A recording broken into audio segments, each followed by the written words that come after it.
The invisible epidemic that kills roughly 155 Americans a day. This was a name given to traumatic brain injuries, otherwise known as TBIs. When I was growing up, every time I would go to the skate park, go snowboarding, or go dirt bike riding, my mom would say the same thing.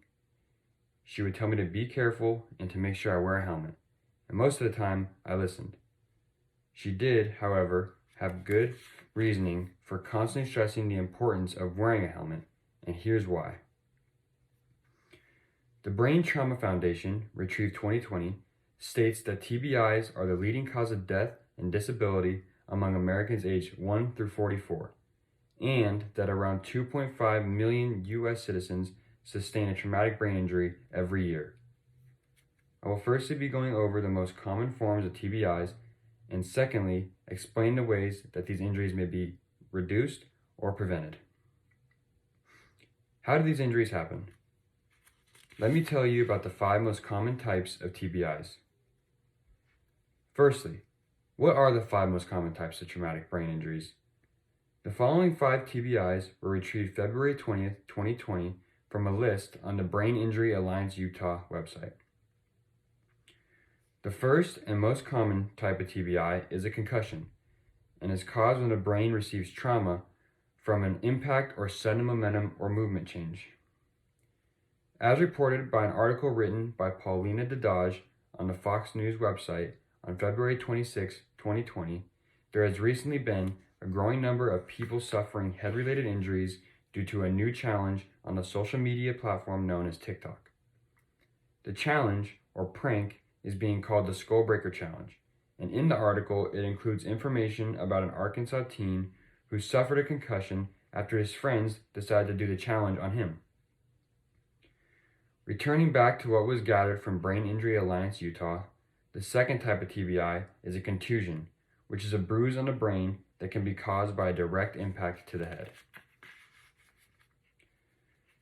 The third type of TBI is a coup contra coup, which occurs when the force impacting the head is not only great enough to cause a contusion on the impact side, but is also able to move the brain to slam to the other side, causing an additional contusion.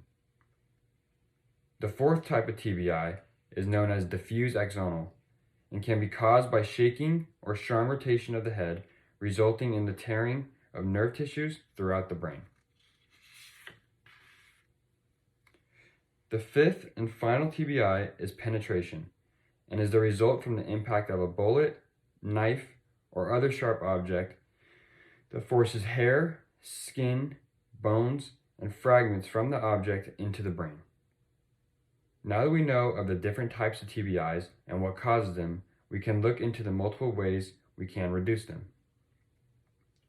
What can we do in order to lessen or prevent traumatic brain injuries?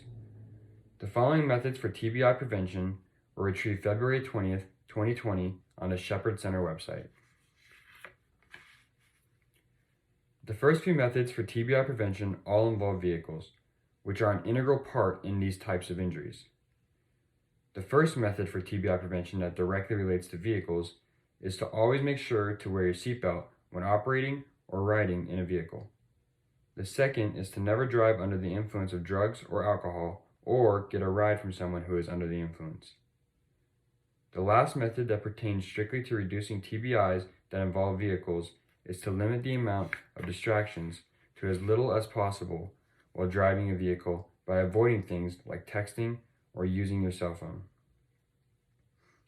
Another method to reduce the likelihood of a TBI is to make sure you always wear a helmet if the sport or activity you are currently partaking in justifies it, such as football, skateboarding, or hockey. In a recent article written by Paul Schlesinger on February 16, 2020 on YourCentralValley.com, it describes what happened to a 43-year-old man from Selma, California, who sustained a serious head injury after being tossed off of his ATV. Not only was the man not wearing a safety helmet when he crashed, but the spokesman on the scene believed alcohol may have also been a contributing factor to the accident. Going back to what was recovered from the Shepherd Center on TBI prevention, a further method you should use would be to try and prevent falls at home, which, as reported by the Centers for Disease Control and Prevention, is the leading cause of death for people who are age 65 or older. This can be done by doing things such as installing handrails in troublesome areas, for example, the stairs and bathrooms, or even by simply improving the lighting throughout the house. The final method to lessen the amount of these injuries is to prevent head injuries in children, which can be done in a number of ways.